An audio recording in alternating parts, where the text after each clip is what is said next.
Mayor West, I'm here. Mayor Cutchins, Mayor Tuck, Present.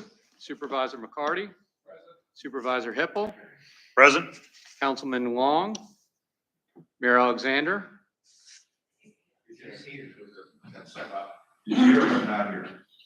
Mayor Hessel,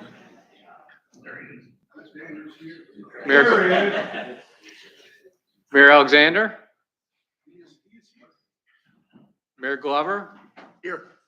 Supervisor Cornwell, Mayor Duman, Mayor Dyer, Here. Mayor Pons, Supervisor Shepherd, Senator Lucas, Senator Mason, Delegate Batten, Delegate Knight, Delegate Tata, Board Member Stant, Director Hall, Director DeBrule, Director Vick, or Nelson.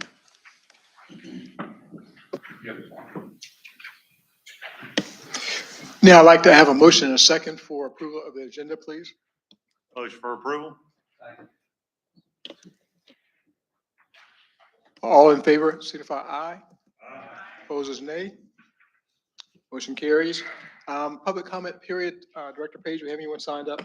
Thank you, Mr. Chairman. No, we do not at this time have anyone to sign up. And is anyone in the back wishing to come forward to speak during the public comment period? I see no hands, sir. Turn the floor back over to you. Thank you. We're at item number 4, says chair's comments. I will save those if you don't mind. And now we'll go to number 5, which is consent items. And I'd like to ask for a motion and a second for approval of the consent agenda. Motion for approval. Second. All in favor, aye. Aye. Opposers, no. Ayes have it. Now with action item number 6, Director Page. Yes, sir. Thank you, Mr. Chair and members of the commission. Action item 6A is the election of the FY 2024 officers of the commission. I'd like to turn the floor over, if you don't mind, to parliamentary procedures we've followed in the past. Councilor Nglima will run the vote and also coordinate with Mr. Hippel, who is spokesperson for the nominating committee. Mr. Nglima. Thank you, Director Page.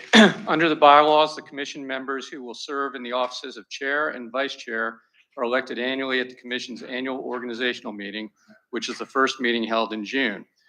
The persons elected must be voting members. In accordance with the bylaws, the chair appointed a nominating committee.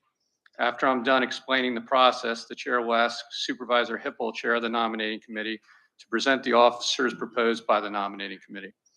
Then additional nominations may be made from the floor by any member.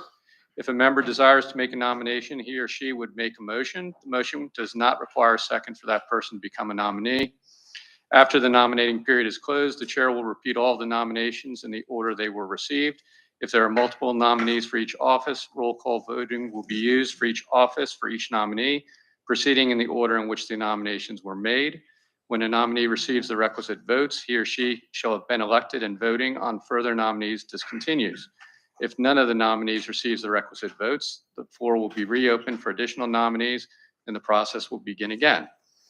If there are not multiple nominees for each office, unless any member requests a roll call vote, the nominees will be acted upon as a slate by voice vote.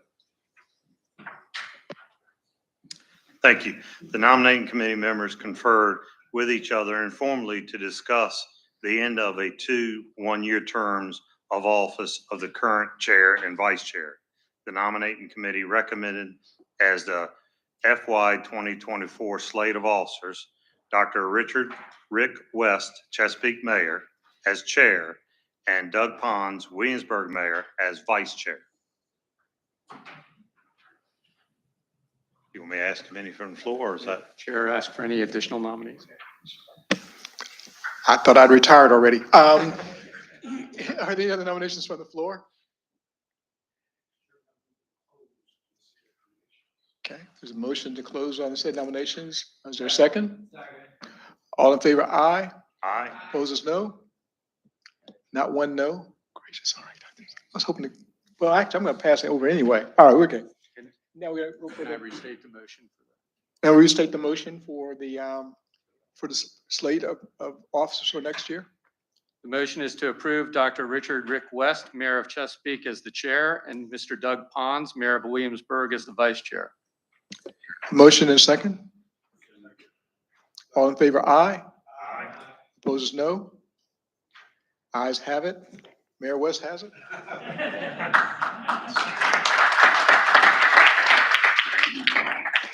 Mayor Tuck has been waiting for this moment for a long, long time. It's great to be able to take over a chair position and have one item to consider before adjournment. That's pretty cool. However, before we do get to that one item, you know, Mayor Tuck has done some pretty phenomenal things and has served, Kevin, the longest serving chair in this organization. Is that correct? Yes, sir, you're correct. And do you want to make any comments about that? Or would you rather wait for the? I'll wait for your presentation and follow up. We do have, Yes. in fact, a very special presentation. Let them roll. Could you advance, Dimitri? Thank you.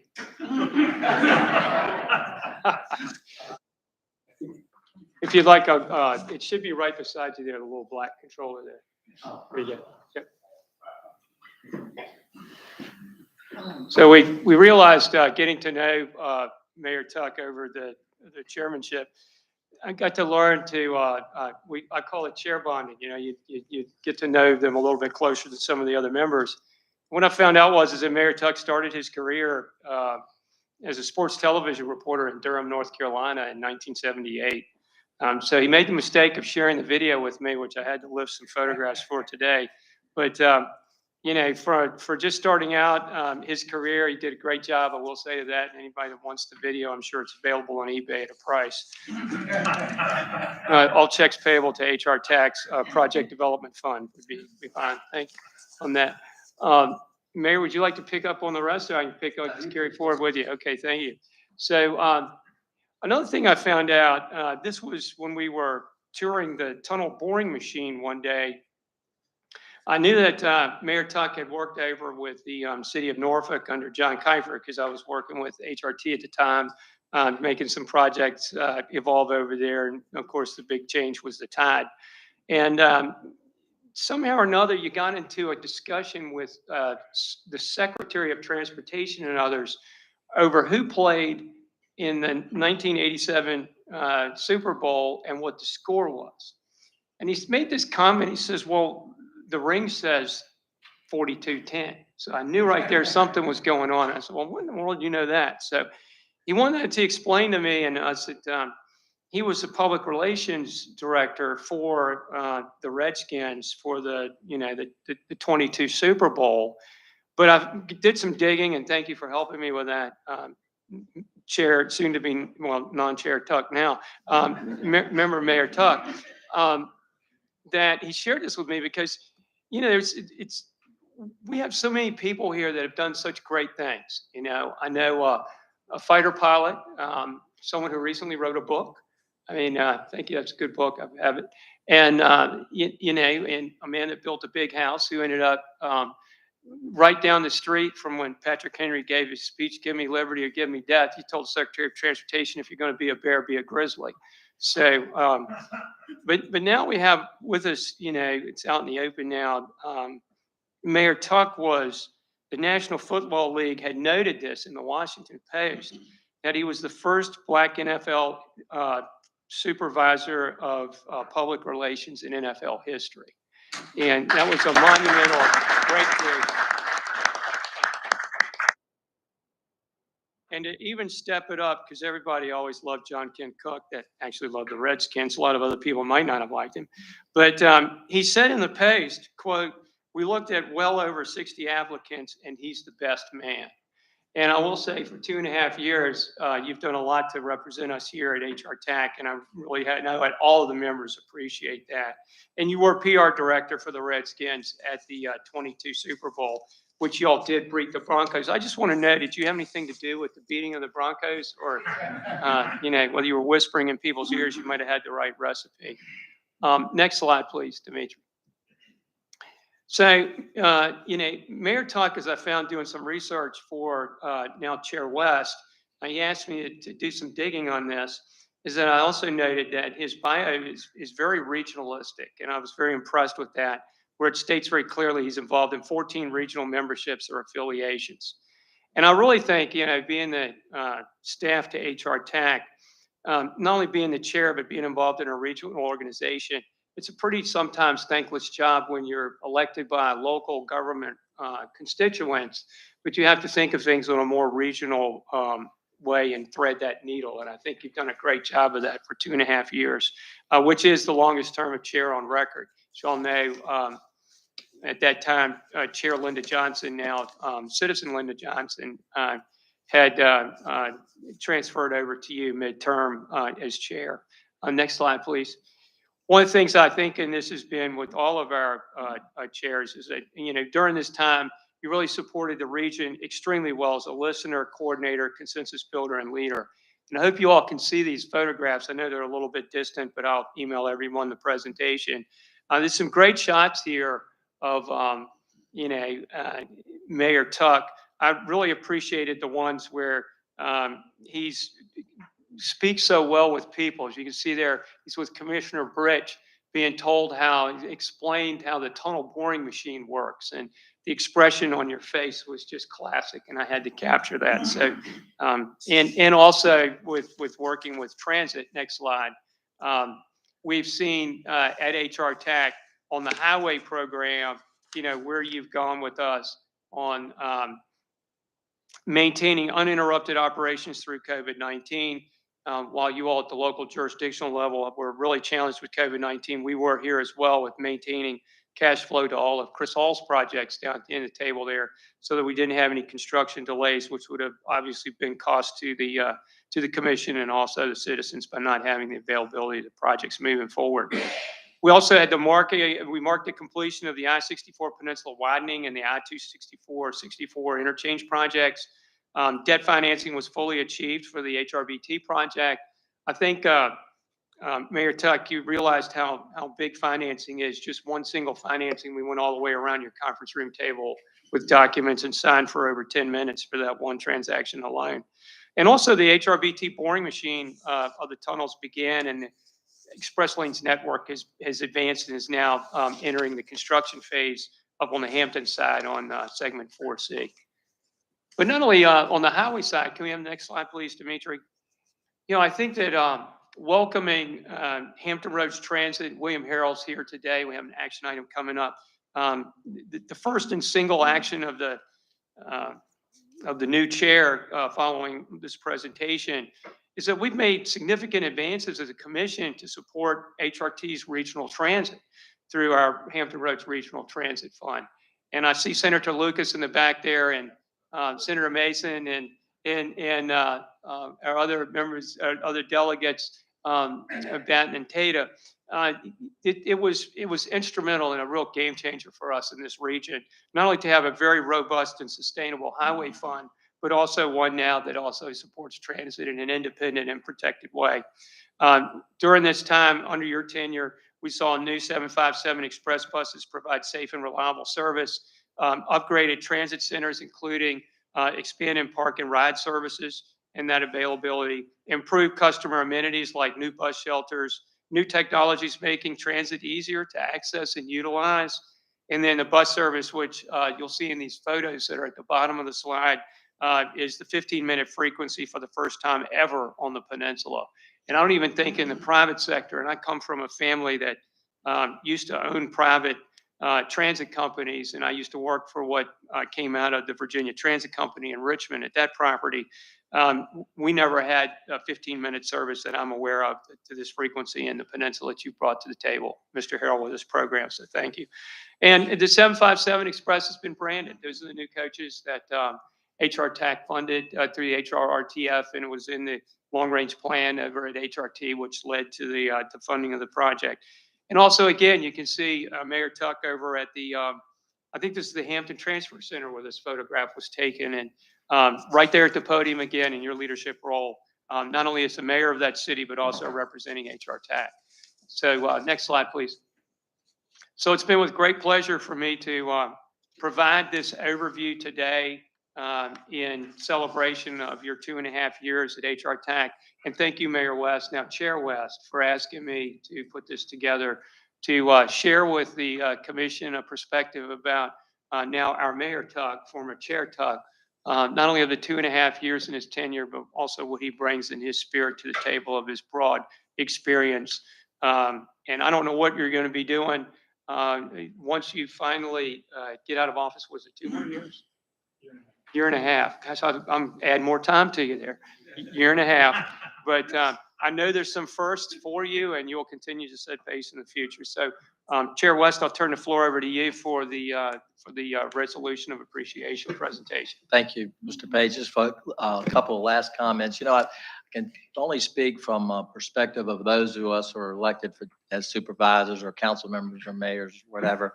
Our jobs, our time and energy is really not on what we do regionally, and we often do not get. Well, the good part is we don't get blamed for what happens regionally, nor do we get credit for what's happened regionally, because they don't know that's what we do. But it is, I think, it says a lot for you, Mayor Tuck, for your selflessness. And I remember being in here one meeting, we were talking about the widening. I don't remember, but he went out with a little ruler and measured in traffic whether it was going to be wide enough, and he even admitted it. And so he's a hands-on guy who gets a lot of things done, and I just want to thank you, Mayor Tuck.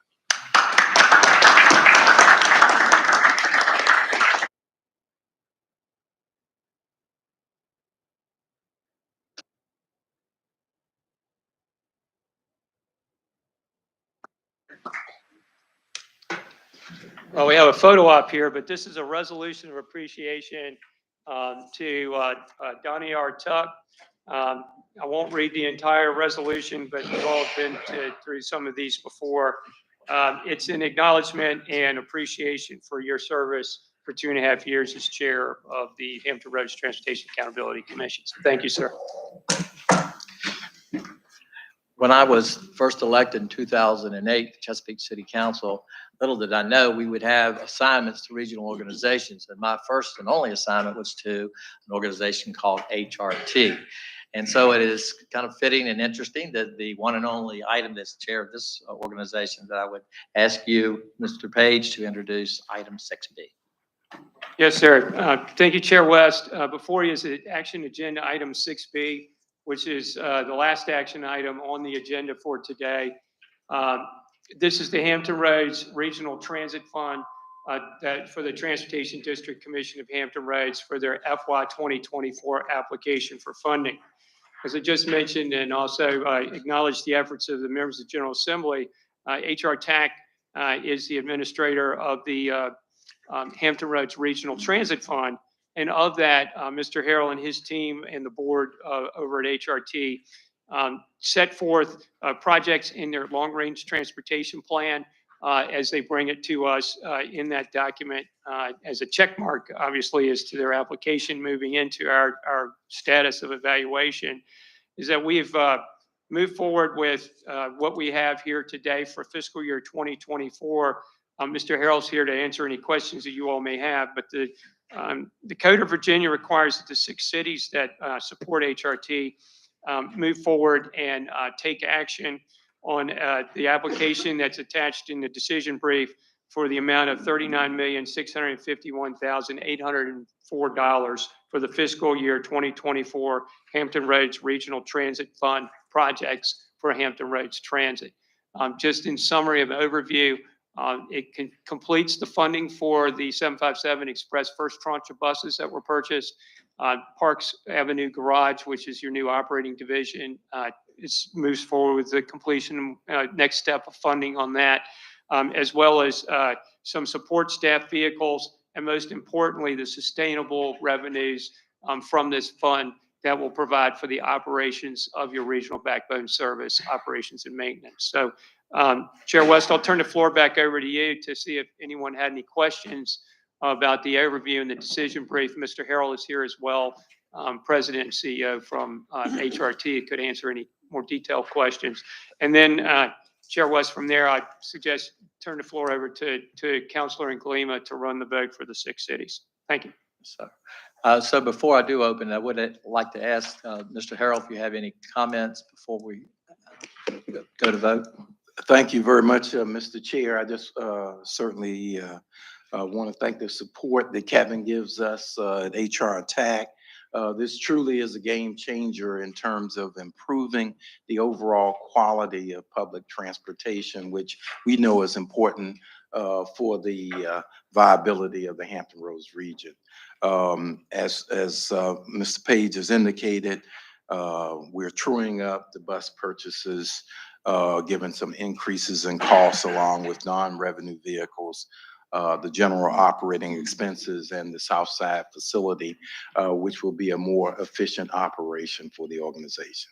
Thank you, sir. Thank you. Any other discussion from anyone? Mr. Glima.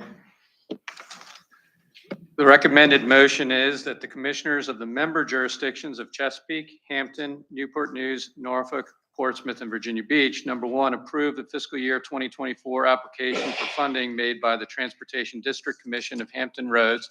Two, authorize the chair to execute and deliver a funding agreement relating to such application in a form consistent with past practice with such changes, insertions, or omissions as may be finalized by such officer with the advice of the executive director and the commission's general counsel. And three, authorize the chair and executive director, either of whom may act, to take such action as may be deemed necessary or appropriate to provide the payment of the disbursement of $39,651,804 from the Hampton Roads Regional Transit Fund when required under such funding agreement.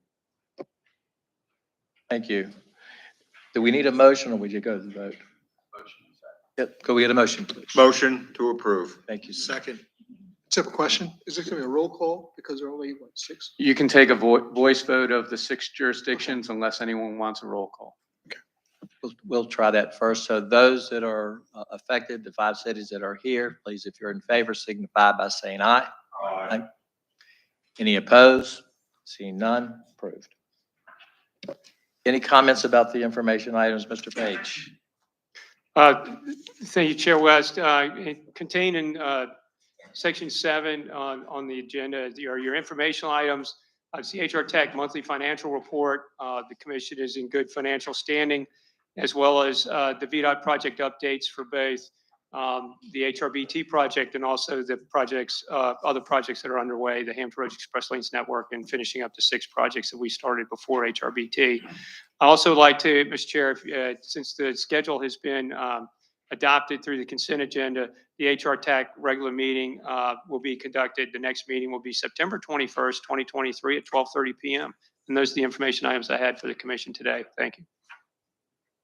Thank you. 2.5 years, did you ever finish a meeting in 24 minutes? New record. See you September 21st. Meeting is adjourned. Thank you.